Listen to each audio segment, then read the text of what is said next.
For Christ's love compels us, because we are convinced that one died for all, and therefore all died. And he died for all, that those who live should no longer live for themselves, but for him who died for them and was raised again. There's something about Christ's love that when you understand it and you really reflect on it, it's pressing you, it's moving you, it's urging you to live a certain way. You know, Christ's love is self-sacrificing too. Jesus has given up his life. How ridiculous would it be for us to say, Jesus at the center of my life, but I'm not self-sacrificing, I'm self-seeking.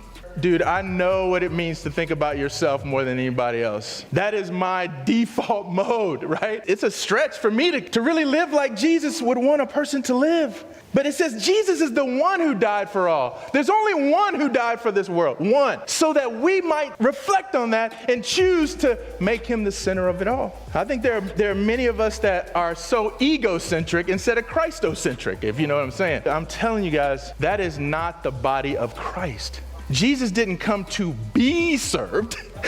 He came to serve. And when he walked in the door, his mindset would not be, I am at the center of it all. Man, I want to be able to know everybody in the room after a year. It's hard to do that in North River. It's so big. Because when I moved here, that's what it was. But here's the problem. When people that are intimate and they love Jesus and they invite their friends and their neighbors, everybody starts showing up. We're not going to get a 200-person church back.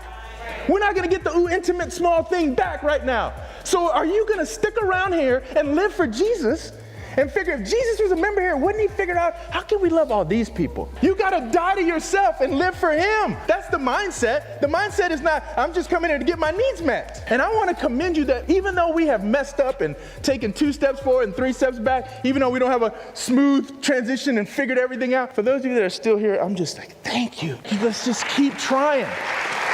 That we are compelled to love because of Christ. He showed us the way. And yes, he died because you know what? Suffering is involved in this whole gig. But what's the last part? He was raised. We do get our needs met when we're like Jesus. And that's why he was the most joyful person. Even though he was a man familiar with sorrow and suffering, he was the most joyful person because he understood what it means. I'm going to live for the will of the Father, not just my own will. And sometimes I'm going to suffer, but you know what? It's worth it if I'm there doing it for other people.